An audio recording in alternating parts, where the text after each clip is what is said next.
እንኳን አደረሳችሁ የምስራች አለን ከቴምር ሪል ስቴት 35% እውነተኛ ቅናሽ አፓርትመንቶቻችን ለመኖሪያ ምቹ በሆነው በአያት እንሆ ብለናል። ባለ 2 መኝታ 87 ካሬ በ7 ሚሊዮን 600 ሺህ ብር የነበረው አሁን ላይ በ5 ሚሊዮን 300 ሺህ ብር ብቻ። በባለ 3 መኝታ በ139 ካሬ 15 ሚሊዮን 290 ሺህ ብር የነበረው አሁን ላይ በ9 ሚሊዮን 938 ሺህ ብር ብቻ።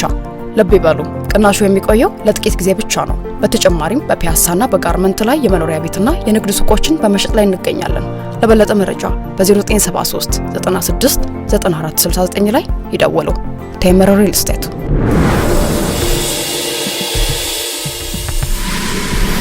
እነዚህ ሰዎች ይዘውት የመጡት ነገር ምን ያህል አደገኛ ዴሞኒክ ነገር እንደሆነ ታያላችሁ ማለት ነው። ቻክራዎቹስ የሰባቱ ሊቃን አጋንንቶች መቆጣጠሪያና መጨረሻ ላይ ደግሞ ይሄኛው ኩንዳሊኒ ዮጋ የሚባለው አንዱ ምሳሌ ነው ያሳያችሁ። በእያንዳንዱ ነገር ባሳያችሁ ይሄ ፕሮግራም አይበቃውም። በጣም ዲፕ እንደሆነ ነገር ነው። ማክሲመሙንና ሚኒመሙን ላሳያ በትልቁ እነዚህ ነገሮች ምንድናቸው? ከዛ በኋላ ይገባል። በነገራችን ላይ ይሄ ለማንም ሰው አይፈቅዱም። ለማንም ሰው የሚፈቀድ አይደለም። ልምምዱ የመጨረሻ ደረጃ ላይ የደረሱ በዮጋ ልምምድ ትልቅ ነገር ላይ ደረስን የሚሉት አካላት ይሄንን ልምምድ ይለማመዱታል። ካልሆነ ምን እንደሚያደርጋችሁ ታውቃለህ? መንፈሱ እንዴት ነው የሚያደርጉት የሚለው ነገር ነግራቸዋለሁ። ከዛ አስቀድሞ ግን ይሄ ነገር እንዴት እንደሆነ ተመልከቱ። አሁን ይሄ ስክሪን ላይ የምታዩት ይሄ ምልክት በብዙ ቦታዎች ላይ ሐኪም ቤቶች ላይ ሌሎች ነገሮች ላይ የምታዩት ነው። ይሄንን ሰው በማወቅ ባለማወቅ ይጠቀማል። በጣም በሚያሳዝን ደረጃ ላይ ማለት ነው። ተመልከቱ፣ እዚህ ስክሪን ላይ ተመልከቱ። ይሄ ሰውዬ ዮጋ ላይ ነው ያለው እሺ። ነገር ግን ያ እንግዲህ ወደ መጨረሻው ደረጃ እዚህ ጋር የምታዩት ቻክራዎቹን የምታዩቸው በብርሃን ያሉ ቻክራዎች እዚህ ጋር ታያላችሁ። እነዚህ ሰባቱ ሊቃነ አጋንንቶች የሚገናኙበት ቦታ ነው። እሱ ተነቃቅቶ እዚህ ጋር የምታዩት ነገር መጥቷል። አሁን ይሄንን እዚህ ቴሌቪዥን ላይ እንደምትመለከቱት ይሄ አጋንንታዊ መንፈስ ሉሲፈር የሚባል ባፎሚት የሚባለው እዚህ እንደምታዩት በዮጋ ነው። በዮጋ ደረጃ ላይ ነው ያለው። ይሄንን ነው ተነቃቅቶ መጨረሻ ላይ ካለው ዩኒቨርስ ጋር ከርኩሳኑ ዓለም ዩኒቨርስ ጋር ትገናኛለች ብሎ የሚያስተምሩት ይሄንን አጋንንታዊ ትምህርት ነው። ይሄንን ነው ኢትዮጵያ ውስጥ ለማምጣት እየሰራው ሰው ልትነቁ ይገባል ማለት ነው። መቋመጥ ላይ፣ ምኞት ላይ፣ ይሄ ለስት ላይ የሚሰራ ለስት ሴክሹዋል መቋመጥ ማለት ሴትን ልጅ አይቶ ሴክሹዋል ስሜት የመመኘት ሌሎችንም ነገሮች ይቆጣጠራል ብለው ያምኑታል። የሚገርመው ማለት ነው ይሄንን አስሞዴውስ የሚባለውን አጋንንታዊ ስፒሪት ሰዎች ለስት ላይ እንዲሆኑ ፍትወት ላይ እንዲቅበዘበዙ የሚያደርገው መንፈስ ነው። ነገር ግን ምን ይላል? ዮጋ ከፈጸማችሁልኝ ወይም በዮጋ ስርዓት ላይ ከሆነ እዛ ቦታ ላይ እኔ ስቀመጥ ሴክሹዋል ስሜታችሁን አደበዝዘዋለሁ ወይም ይሄ እንድትንቀዠቀዡ አላደርግም የሚል ዲል ያደርጋል። ምን ማለት መሰላችሁ? ፍትወቱን የሚፈጽመው ከመንፈሱ ጋር ነው እንጂ ከሌላ ጋር እንዳይሆን ከልክሎት አይደለም። በሚገርም ደረጃ ሰውየው በምንም ነገር ላይ ከዚህ ስፒሪት ጋር ነው ፍትወቱን የሚፈጽመው።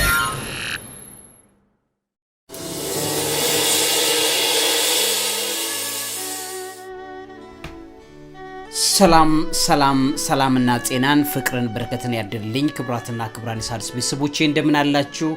ዘመኑ በጣም ከባድ ዘመን ነው። በየጊዜው የሚፈልቁ የትውልዱን ጭንቅላት ለመስለብ ሰው ከቤተ እምነት እግዚአብሔርን የለም ብሎ የሚክድ አቴይስት ሆኖ የራሱን የሚያገኝ ይሄ የአዲሱ ዘመን አጋንንታዊ እምነት በኒው ኤጅ የሚባለው ንቅናቄ ላይ ፓርቲሲፔት ማድረግ እንዲችል እንዲካፈል ለማድረግ የሚሰሩ ኢትዮጵያ ውስጥ ከፍተኛ ገንዘብ ተመድቦ በጀት ተመድቦ ማለት ስፖንሰር ተደርገው የሚሰሩ ፕሮጀክቶች አሉ ኢትዮጵያ ውስጥ። እኔ ልንገራችሁ ከአመታት አስቀድሜ እየጮኩ እየነገርኳችሁ ያለውት ግልጽ ነገር ዛሬ ላይ አፍጥጦ መጥቷል። ገንዘብ ተከፍሏቸው ገንዘብ ስፖንሰር ተደርገው ከሌሎች ዓለማት ላይ ተምረው ወይም ደግሞ እዚህ ሀገር ውስጥ ስልጠና ተሰጥቷቸው እንደነ ነፃነት ያሉትንም ጨምሮ ከፍተኛ የሆነ በትውልዱ ጭንቅላት ላይ አደገኛ ማደንዘዣ እየተረቀቀ ያለበት ጊዜ እንዳለ እናውቃለን። አሁን ደግሞ ይህ ሰው ዶክተር ነኝ ብሎ መጥቷል። ሲዶ ሳይንስ ነው፣ ውሸት የሆነ ሳይንስ ነው። አልተጠናም፣ የዓለም ሳይንስም አይደግፈውም። አጋንንትን እያመጣ መርጫና መበተኛ አደገኛ ስልት ነው። ይሄንን በተመለከተ እየሆነ ያለው ነገር እኔ ብሆን አላረገውም። ምክንያቱም መድረክ ሰጥቼ እንዲሟገት አልፈቅድለትም። ትውልድን እያበላሹ ያሉ የሰዎች ጭንቅላት አጋንንታዊ በሆነ እምነት አልባ መጨረሻ ሄደው የሚሆኑት አቴስቶች ነው የሚሆኑት። የሚገርማችሁ ማለት ውሸት ነው። አሁን ይህ ሰው ይዞበት የመጣው እኔ ተክልዬ ወዳጄ ነው። ባገኘሁት አጋጣሚ በተገናኘን አጋጣሚ ለሱ ጥሩ ነገር እንዳለ ይነግረዋለሁ። ግን እዚህ ላይ ቅር ብሎኛል። ምክንያቱም መድረክ ሰጥቶ እንደነዚህ አይነት ሰዎች ሙግት እንዲያቀርቡ ይሄና ከዚህ ቀደም የነበረች ሙግት መድረክ እንዲያገኙ መከራከር እንዲችሉ እየተደረጉ ነው ያሉት አሁን ባለበት ሁኔታ ላይ ማለት ነው።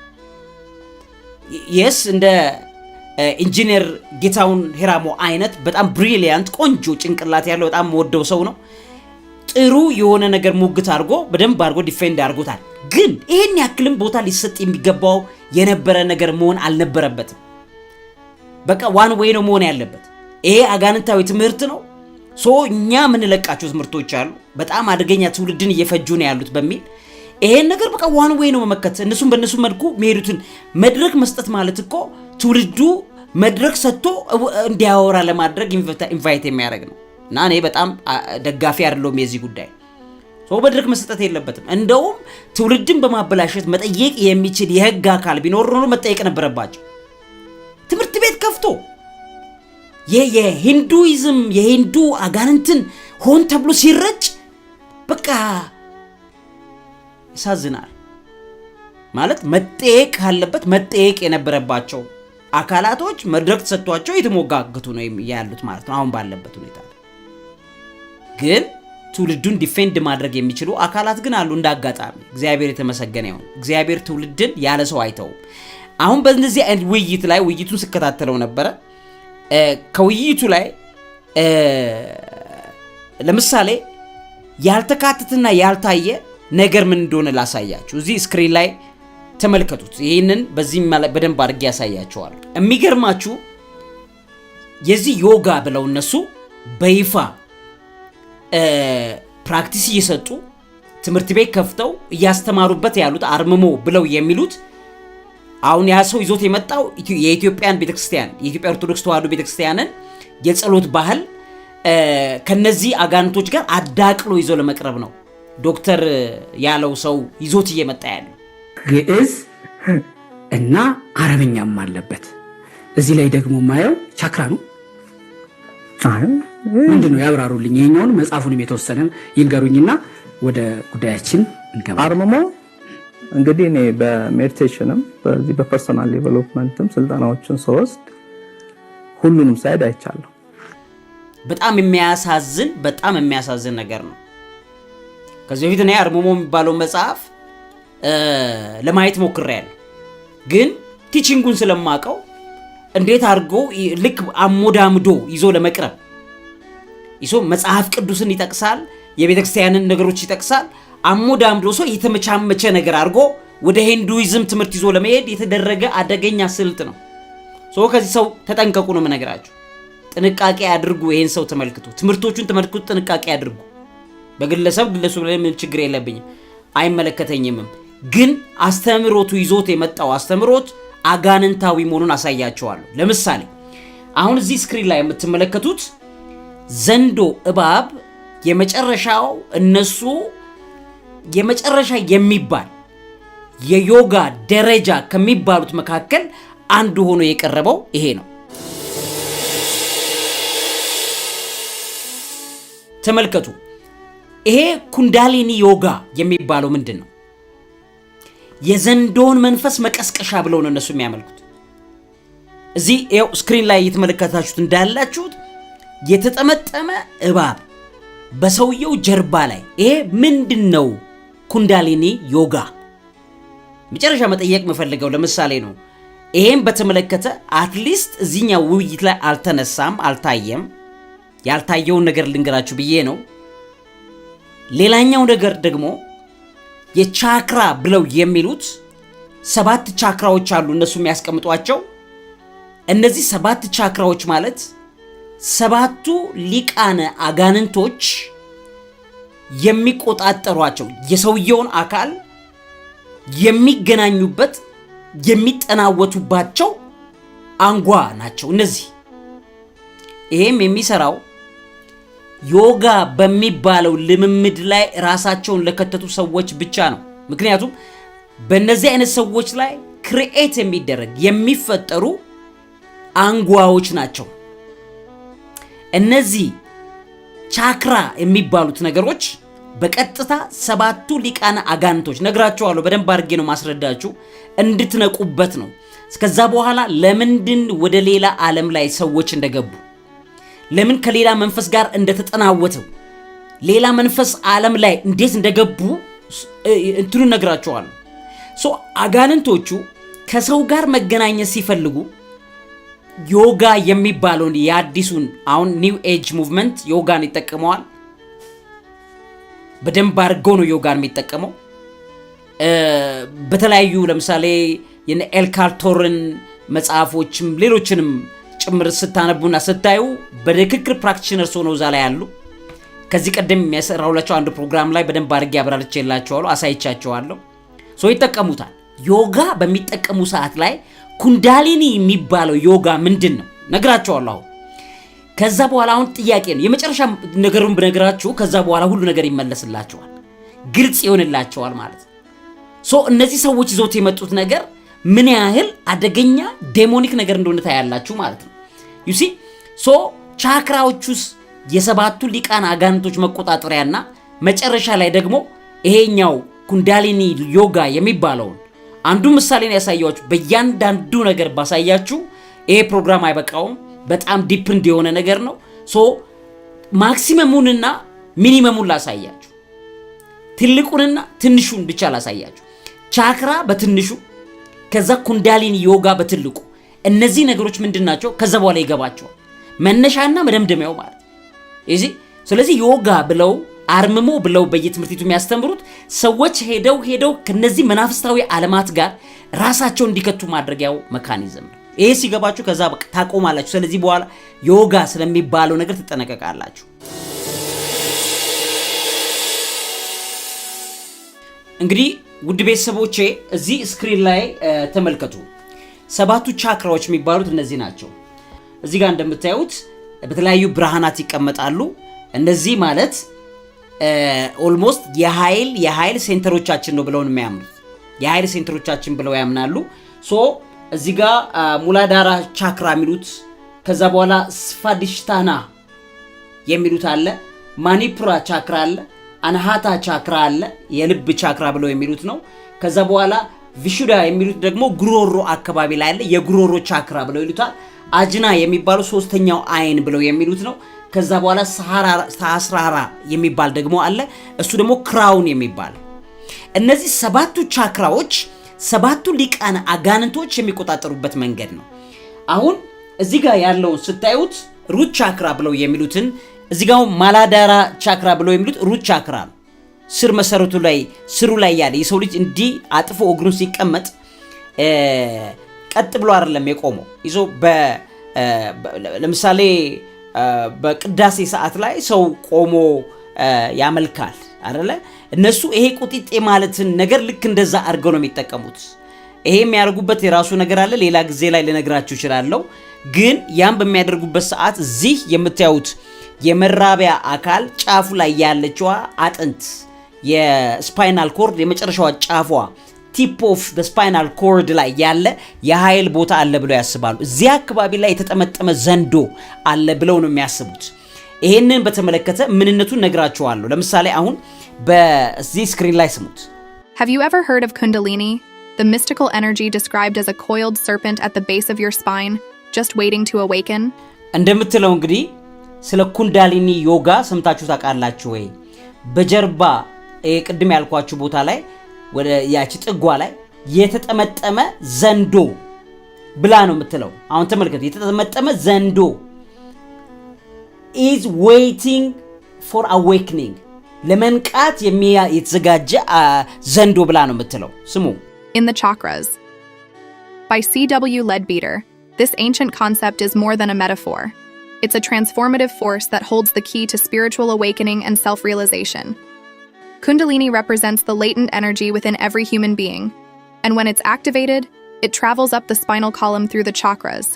እንግዲህ ቀደም ብላ እንዳለችው ይሄ ኩንዳሊኒ የሚባለው አዌክን በሚደረግበት ወይም በሚነቃበት ሰዓት ላይ በእነዚህ ቅድም ቻክራ በተባሉት ላይ ወደ ላይ አቅጣጫ የሚሄድ ኃይል ነው። ያም የተጠመጠመ የእባብ መንፈስ ነው። ከዛ በኋላ አዌክ ያደርግና በጀርባ ላይ የተጠመጠመ እስከ አንጎል ይመጣል። ከዛ በኋላ ወደዚህ ጋር ላይት ሆኖ ይመጣል ማለት ነው፣ ክራውን ላይ። አሁን እሱ ስገልጸው ስሙ unlocking extraordinary abilities and heightened states of consciousness. Each of the 7 chakras, rooted in the body but connected to the spiritual, acts as an energy center, and as Kundalini rises, it energizes and purifies these centers.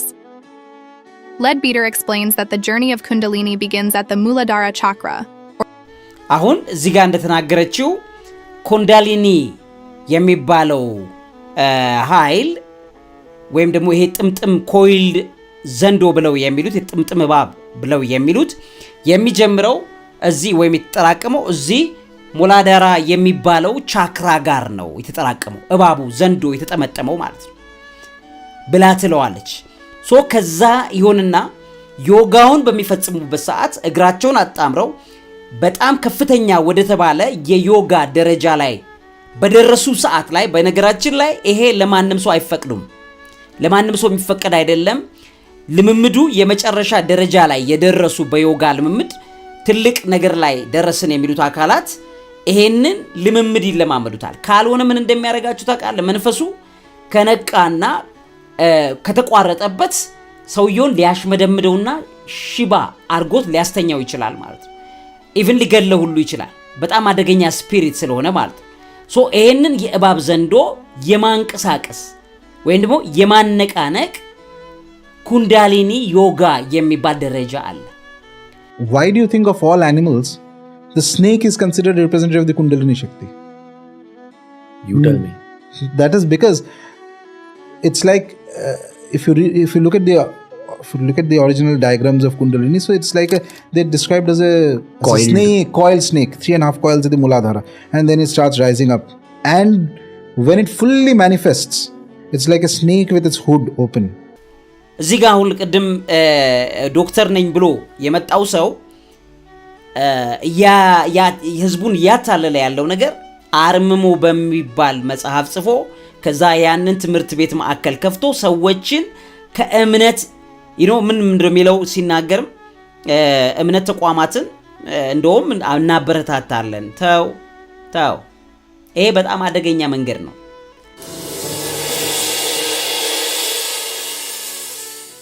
ውሸት ነው። ዮጋ ተብሎ ከየትኛውም እምነት ተቋማት ጋር የሚገናኝ አይደለም። በዮጋ የመጨረሻው ጫፍ ላይ ኩንዳሊኒ ዮጋ ይባላል። ያም ደግሞ የአጋንንቱን መንፈስ የማንቃት ዘንዶውን የመቀስቀስ ተብሎ የሚባል ነው። ስለዚህ ላይክ እነዚህ 7 ቻክራዎች ላይ እርኩሳኖቹ ኦልሞስት ተለማምደዋል ማለት ነው። እዚህ ጋር የምታዩቸው በመጀመሪያ ዮጋ አድርግልኝ ሲል ማንኛውም ሰው በእግዚአብሔር ፍጥረተ ዓለም ላይ ስላለ እነዚህ ቻክራ ተብለው የተባሉት ነገሮች አክቲቭ ሊሆኑለት አይችሉም። ምክንያቱም የእግዚአብሔር ቅዱሱ መንፈስ የሚያገኘው በመንፈስ ሰው መንፈስ ነፍስና ስጋ ነው። ስለዚህ እግዚአብሔር ከሰው ጋር የሚገናኘው መንፈስ በተባለው አካል ላይ ነው። በመንፈሳዊ አካላችን ነው የሚገናኘው። በመንፈስ አካላችን ነው የሚገናኘው። እዚህ ጋር ያሉ የኃይል ማዕከላት አስፈላጊ አይደሉም ማለት ነው። ነገር ግን የሰው ልጅ መንፈሳዊ አካሉ እየደቀቀ ሲመጣ በስጋው ላይ ያሉ እነዚህ ፓወር ፖይንቶችን እርኩሳኖቹ በዮጋ አማካኝነት መቀስቀስ ይጀምራሉ ማለት ነው። እየተቀሰቀሱ ሲመጡ እነዛ እርኩሳን መናፍስቶች 7ቱ ሊቃነ አጋንንቶች 7ቱንም ቦታ ተቆጣጥረዋል ማለት ነው። ስለዚህ ነግራቸዋለሁ እንዴት አድርገው እንደሚቆጣጠሩና እንዴት ሆነው ደግሞ ያንን ፕራክቲስ እንደሚያስደርጓቸው በዮጋ ሰዓት ላይ ያንን ፕራክቲስ ያደርጋሉ።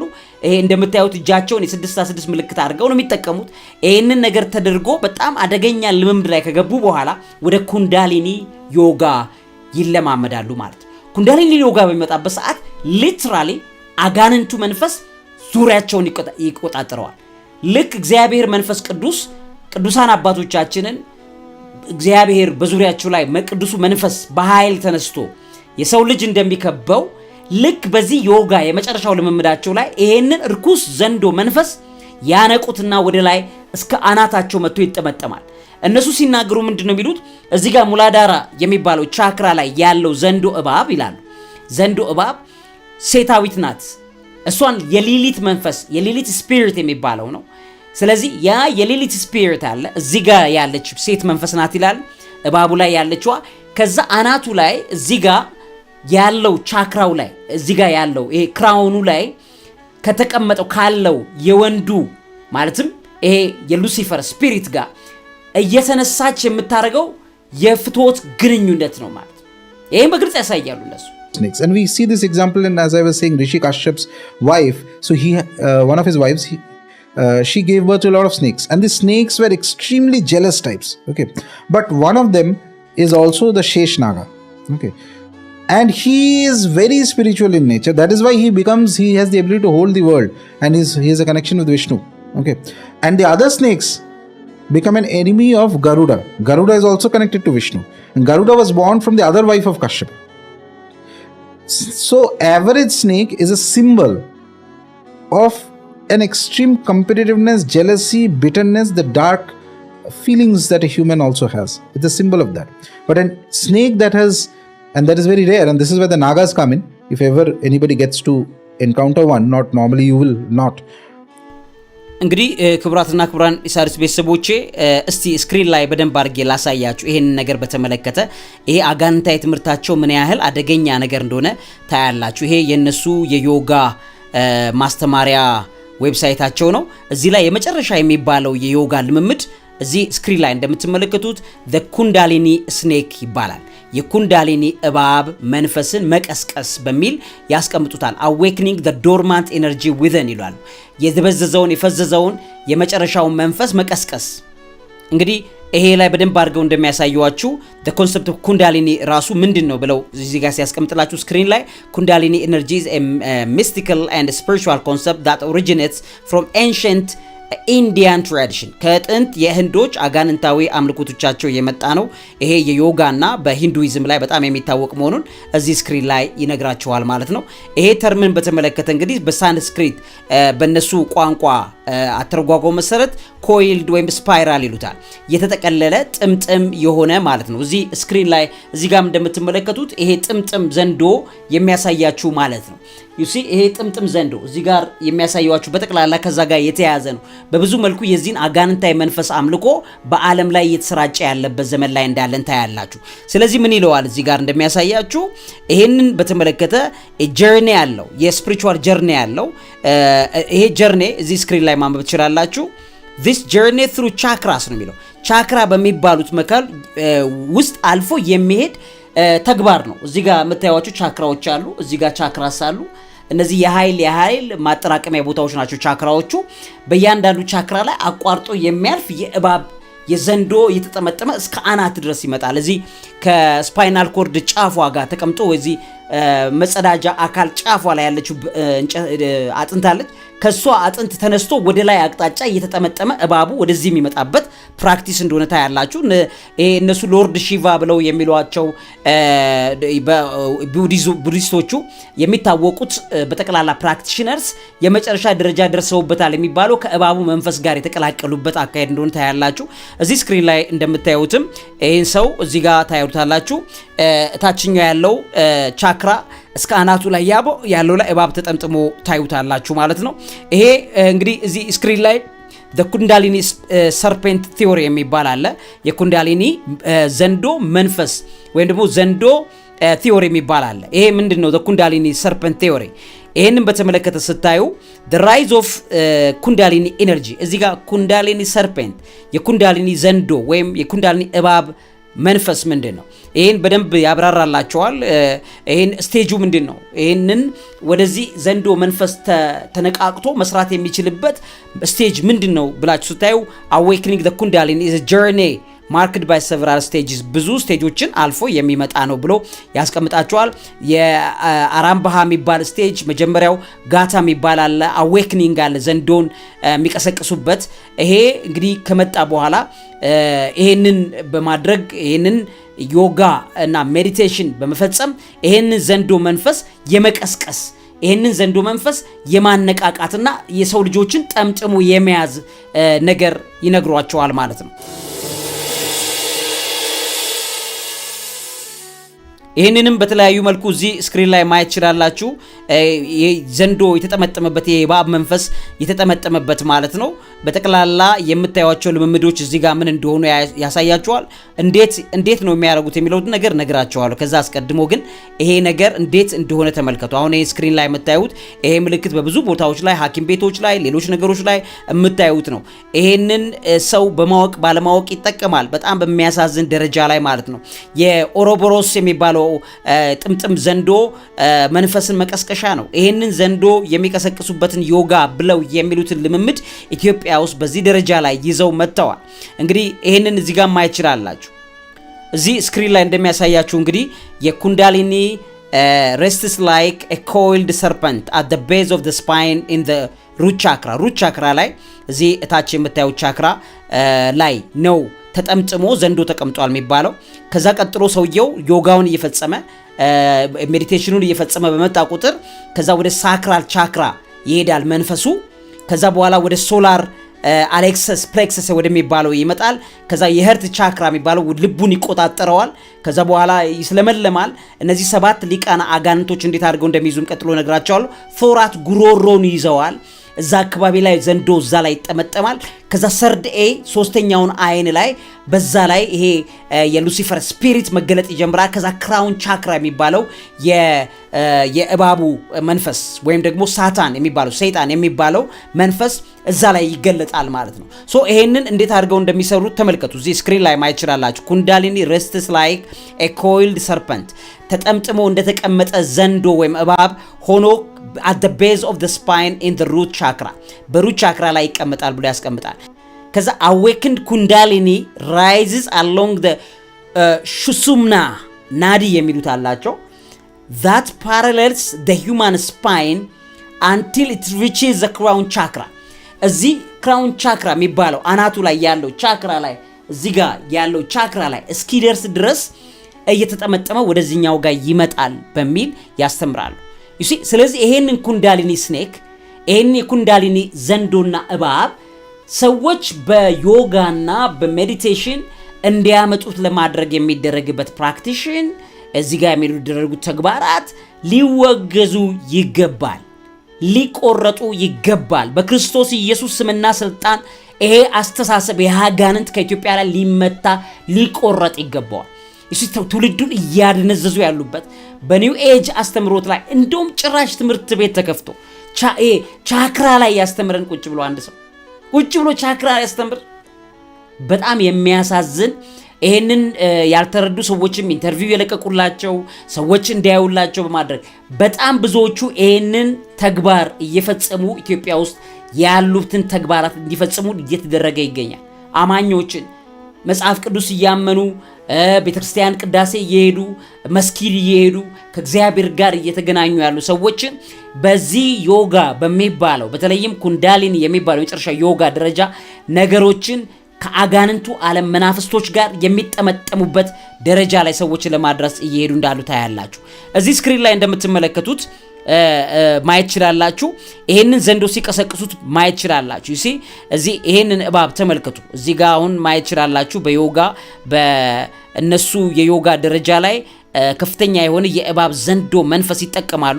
እንዲህ ተጠምጥሞ ነው። አሁን እንግዲህ ተመልከቷት። አሁን እቺ ሴትዮ እዚህ ጋር እንደምታዩት ተጠምጥሞባታል መንፈሱ ማለት ነው። ተመልከቱ። ይሄንን የምታዩትን ነገር ነው ኢትዮጵያ ውስጥ ማምጣት የተፈለገው። ይሄንን በምንድን ታካክሱታላችሁ? የዘንዶ የእባብ ስፒሪት ሰዎችን ይጠመጠማል፣ ሰዎችን አጠምጥሞ ይይዝልናል ብለው የሚያምኑትን ተግባር በኢትዮጵያ ውስጥ እንዴት ሲጀመር እንዴት ሲሰራ ዝም ትላላችሁ?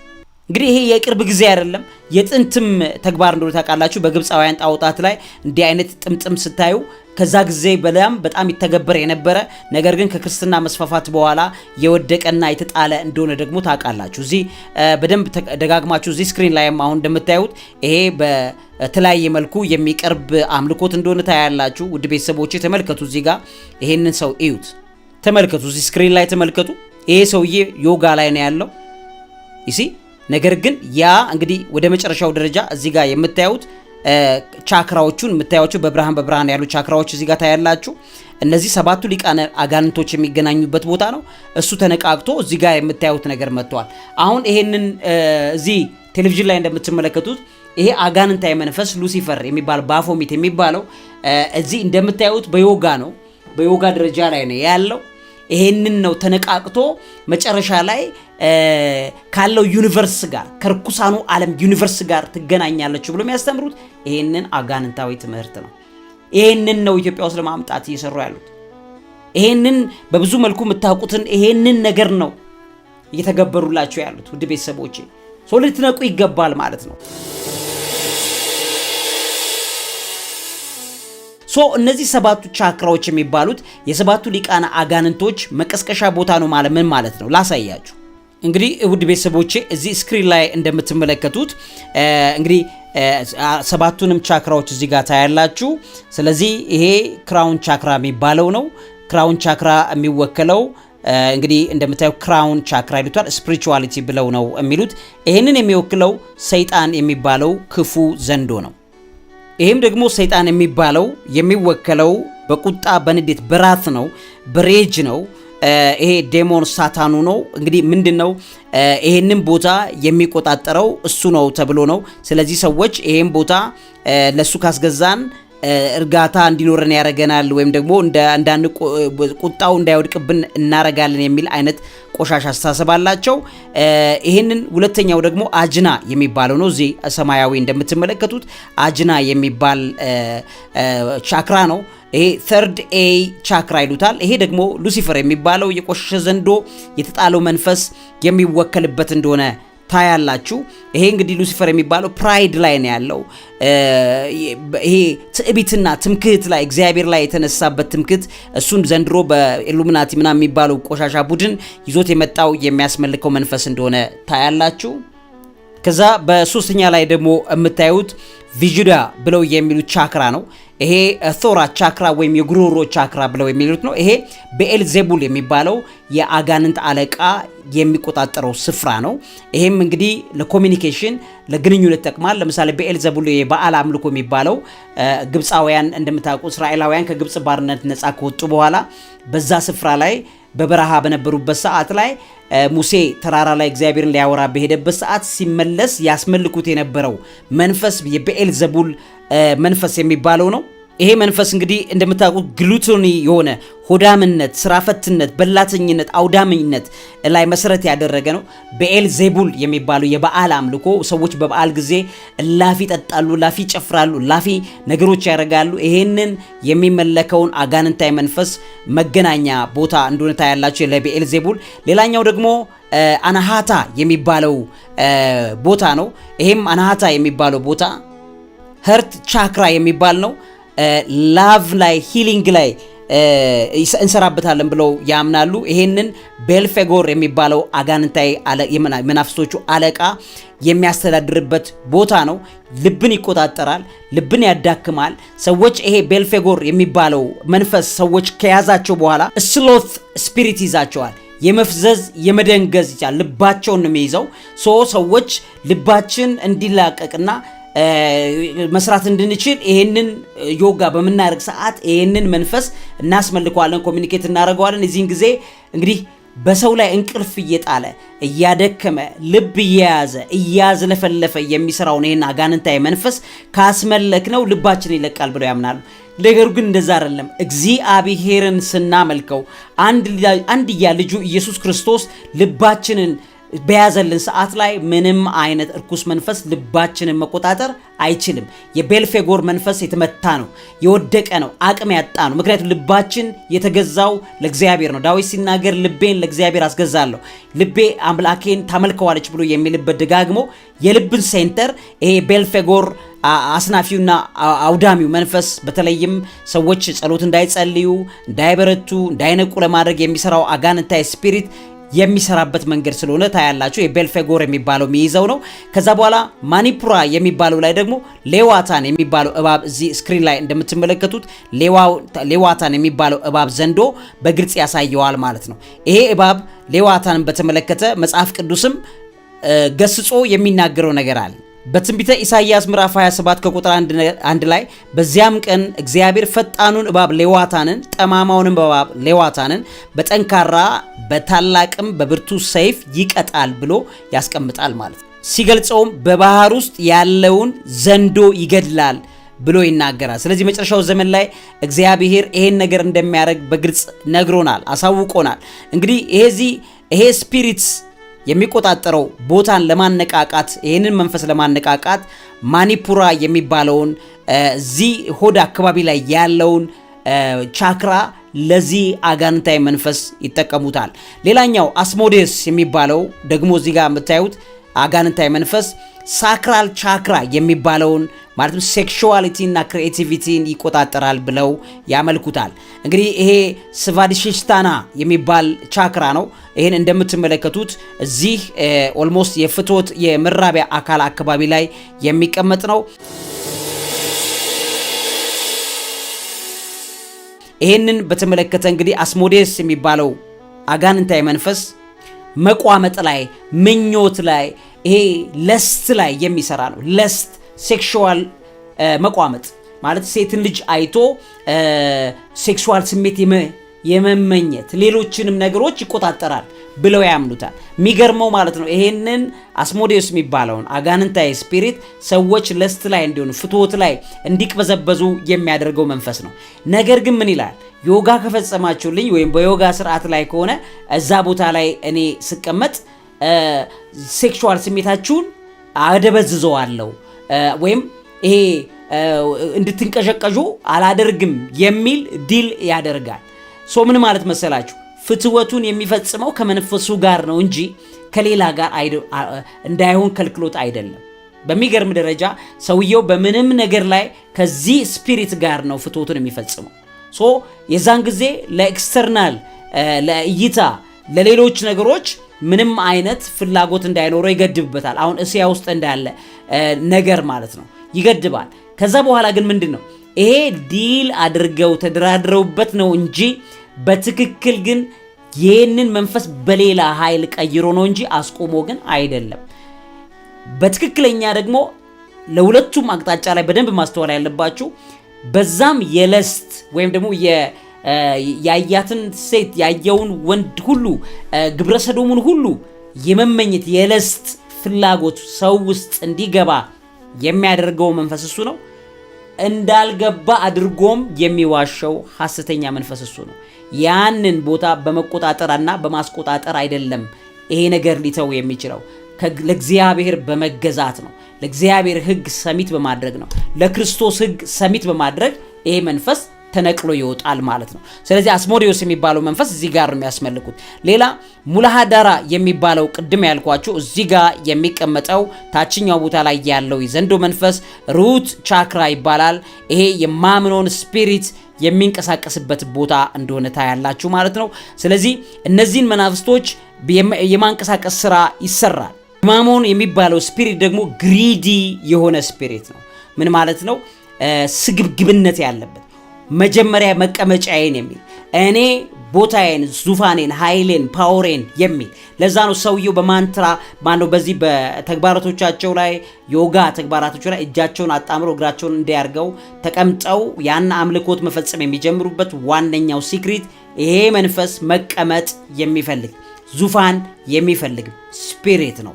ስለዚህ ምን ያደርጋል? መጀመሪያ ወንበሬን መጀመሪያ ግለኝነት ላይ መሰረት ያደረገ የየትኛውንም ሃይማኖት ተቋም ትምህርት የማይቀበል አዳቅሎና አቀላቅሎ ወጥ ዓለም አንድ የዮጋ ስርዓት አንድ የዚህ የቻክራ ነገር ላይ የሚያተኩር ሜዲቴሽን ላይ የሚያተኩር አጋንንትን ወደ መሳብ አጋንንትን መንፈስ ወደ መጥራትና በአጋንንት መንፈስ የመጠቅለል አይነት ስራ የሚሰሩበት በጣም አደገኛ ፕራክቲስ እንደሆነ እንድታውቁት ያስፈልጋል። ሶ ይሄ ሰው ይዞት የመጣው አስተምሮት ይሄ በኢትዮጵያ ውስጥ አርምሞ የሚባል አለ። ሶ አርምሞን ቀለል አድርጎ አባቶች አርምሞ ወይም ጥሞና ያረጉት ዋነኛው ነገር በአጋንንት ለመሳብ አይደለም። ጥሞናና አርምሞ የተፈለገው ከእግዚአብሔር ጋር ለመገናኘት ነው። እነዚህ ሰዎች የሚያምኑት ነገር ቢኖር ልክ ከዩኒቨርስ ጋር እንገናኛለን፣ ልክ በሜዲቴሽን በዮጋ ከዩኒቨርሱ ዓለም ጋር እንተሳሰራለን ብለው ነው የሚያምኑት እንጂ ለነሱ ሊያጭበረብራል። ይህ ሰውዬ በተለይ ሲያጭበረብር ልክ እግዚአብሔር እያለ ሲጠራችሁ እንዳትሸወዱ።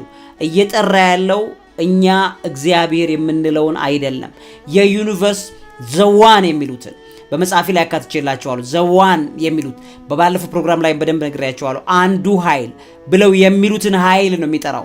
ምክንያቱም በዮጋ እግዚአብሔር ማግኘት አይቻልም። በዮጋ የርኩሳኑ ዓለማት ጋር ሰዎች የሚገናኙበት መንገድ ነው። ከእግዚአብሔር ጋር ሰው ልጅ ሊገናኝ ከፈለገ በቤተ ክርስቲያን ያለ ጥሞና እነሱ አርምሞ ብለው ወደዛኛው የሚወስዱትን ሳይሆን የቤተ ክርስቲያን ጥሞና፣ ጾም፣ ጸሎት ቀጥታ የእግዚአብሔርን ስም በልጁ በክርስቶስ በኩል እኛ ክርስቲያኖች ነን። ይሄ የተደረገልንን ነገር ዓለማትን በጠቅላላ በልጁ በክርስቶስ መጠቅለል ነው ብሎ ነው የሚያስቀምጥልን። እነዚህ ሰዎች ክርስቶስን እንኳን የሚያዩት እንደ አንድ የዮጋ ጉሩ ነው የሚያዩት። አንድ በዮጋ ላይ የሰለጠነ የበቃ ኃይል ያለው የመጨረሻ በዮጋ ላይ ጭራሽ ኩንዳሊኒ ዮጋን ሁሉ የጨረሰ ብለው ሁሉ እግዚአብሔርን የሚሳደቡ ሰዎች ናቸው። they have no religion እምነት የላቸውም። እምነታዊ ተቋማትን በጣም ነው የሚጠሉት። በተለይ ጥንታዊ እምነት ተቋማትን እግዚአብሔር ላይ በአብ ወልድ መንፈስ ቅዱስ ያለውን አስተምህሮት በፍጹም የሚቃወሙ ናቸው። በምንም ነገር እነዚህ ሰዎች ከክርስትና ጋር በፍጹም ተዳቅለው እየሰሩ ያሉት አደገኛ ነገር ስለሆነ ልትነቁ ይገባል። በጣም አደገኛ ዴሞኒክ ቲቺንግ ነው ይዞ የመጣው። በጣም አደገኛ አጋንንታዊ ትምህርት ነው ከሃይማኖት ሰዎች ጋር አቀላቅሎ ይዞ የመምጣት። እቺ ስፖንሰር የተደረገች መንገድ ናት። ሰውን እምነት ስላለው ኢትዮጵያ ሕዝብ ከሃይማኖት ጋር አዋሃደ አዳቅለ ይዘህ ብትቀርብ ታታልለዋለ፣ ታፈዘዋለ ተብሎ ተነግሯቸዋል። ስለዚህ ይሄንን ልክ የሃይማኖት ጥቅስ ይጠቅሳሉ፣ የመጽሐፍ ቅዱስ ጥቅስ ይጠቅሳሉ፣ አዋሃደው ይዘው መጥተው ሰውን ወደዚህ አጋንንታዊ ተግባር እንዲገባ ለማድረግ የሚሰራ ስራ ነው። ልትነቁ ይገባል። ዮጋ የሚባለው ከርኩሳኖቹ መናፍስቶች ከዘንዶ ስፒሪት ጋር የሚደረግ ግንኙነት እንጂ ከእግዚአብሔር ዓለም ጋር የሚደረግ አይደለም። እነሱ እግዚአብሔር ዓለም የለም ምንም ችግር የለባቸውም። እግዚአብሔር እያለ የሚጠራው በፍጹም እኛ ምናምነውን እግዚአብሔር አይደለም። የኛ ምናምነው እግዚአብሔር በዮጋ የሚመጣ አይደለም በፍጹም። እነሱ ልክ እግዚአብሔር የሚለውን እነሱ ዘዋን በሚለው ውስጥ ነው የሚያዩት። ማንኛውም ዮጊስት የሆነ ማንኛውም የዚህ የዮጋ ፕራክቲሽን የሚያደርግ ሰው እግዚአብሔር ብሎ ከጠራላችሁ እንዳታምኑት በፍጹም። ጋድ የሚለውን ለመወከል ብለው ነው እነሱ። ጋድ የሚለውን ቃል ለመወከል ነው። ጋድ የሚለው ቃል ውስጥ ደግሞ አማልክት አምላክ የሚለውን ነገር ነው የሚጠቀሙት። አምላክ ማለት ደግሞ እግዚአብሔር የአማልክቶች ሁሉ አምላክ ነው። ፍጥረተ ዓለምን ሁሉ የፈጠረ ነው። እነሱ የፈጠረ ብለው አይደለም የሚያስቡት የሚያምኑትን በዛ ማለት። አሁን ይሄ ሰው ለማመቻመች እዚህ ጋር ስለቀረበ ፈጣሪ የሚል ነገር እነሱ በባለፈው ፕሮግራም ላይ በደንብ ነግሬያቸዋለሁ። አደገኛ የማጭበርበር ስራ የሚሰሩ በጣም ተንኮል ክፋት ይዘው የመጡ ሰዎች ናቸው። ልትነቁባቸው ይገባል። ተጠንቀቁ። እግዚአብሔርን ተከተሉ። ክርስቶስን ተከተሉ። እናንተ ክርስቲያን ናችሁ። ደፍረው ስለ ክርስቶስ ጌትነት አያወሩም። ስለ ሺቫ የሚባል ሎርድ አለ ብለው ግን ይናገራሉ። አሁን ይሄ ሰውዬ ሲናገር ምን አለ? ኤዣውያን ይሄን ስላደረጉ ሲኦል ይገባሉ ማለት አይደለም ብሎ ተናገረ። በድፍረት ማለት በጣም የሚያሳፍር ነው። ክርስቶስን ያላመነና ክርስቶስ ላይ ክህደት የፈጸመ በጠቅላላ ሲኦል ነው የሚገባው መጽሐፍ ቅዱስ እንደተናገረው ማለት ነው። ስለዚህ እኛ ክርስቲያኖች ነን፣ ይሄን ነው የምናምነው። ክርስቲያን የተባለው በክርስቶስ አማካኝነት ሰው አንድ ሰው ክርስቲያን ከሆነ ወደ ኢየሱስ ክርስቶስ ነው የሚያድገው። ምን ማለት ነው? ወደሱ ፍጽምና ማደግ አይቻልም። ነገር ግን እሱን ወደ መምሰል ነው ሰው የሚያድገው። እሱ ደግሞ ራሱ እግዚአብሔር ነው። ራሱን ከኛ ጋር ያስታረቀን በሞቱ ጥላችንን ደረማምሶ አንድ አድርገን ከሱ ጋር በገነት እንድንኖር ያደረገ አምላካችንም ፈጣሪያችንም የሰራንም ነው። በዮጋ አይደለም የምናገኘው። ቀጥታ እሱ በደሙ አግኝቶናል። እሺ ከኛ ጋር ነበረ፣ ተመላልሷል፣ ምድር ላይ በልቷል፣ ጠጥቷል። ፍጹም ሰው ፍጹም አምላክ ነው። ስለዚህ በዮጋ ወይም ደግሞ እነሱ የዮጋ ሞዴሎቻቸው በሚጠቅሷቸው አይደለም። ዮጋ በአጠቃላይ አርምሞ በሚለው ኮንቴክስት ውስጥ መጥቶ እየተረጨ ያለው አጋንንታዊ ትምህርት ላይ ጥንቃቄ እንድታደርጉ በደንብ እነግራቸዋለሁ። በመጽሐፍ ቅዱስ መሰረት አንድም ከዮጋ ጋር የሚገናኝ አንድም ቲቺንግ የለውም። ዮጋ አጋንንት መንፈስ መሳቢያ፣ በተለይ ደግሞ ኩንዳሊኒ ዮጋ የሚባለው ቀጥታ የዘንዶ መንፈስ ቀስቅሶ ሰዎችን የሚጠመጥምበትን ስፒሪት የሚፈጠርበት ነው። አጋንንት እንዳይጠመጠምባችሁ ዘንዶ ጥንቃቄ አድርጉ። ይህንን በትክክል ለህይወት እንዲጠቅማችሁ ነግራችኋለሁ። ከዚህ ሰው አስተምሮት ግን ተጠበቁ። እግዚአብሔር ያክብርልኝ ማለት ወዳለው ለዚህ አእምሮ ምግብ አዘጋጅና አቅራቢ መምህርና ጋዜጠኛ ዐቢይ ይልማ። እውቀት ታላቁ እግዚአብሔርን ታከብራለች። እንኳን አደረሳችሁ። የምስራች አለን። ከቴምር ሪል ስቴት 35% እውነተኛ ቅናሽ አፓርትመንቶቻችን ለመኖሪያ ምቹ በሆነው በአያት እንሆ ብለናል። ባለ 2 መኝታ 87 ካሬ በ7 ሚሊዮን 600 ሺህ ብር የነበረው አሁን ላይ በ5 ሚሊዮን 300 ሺህ ብር ብቻ።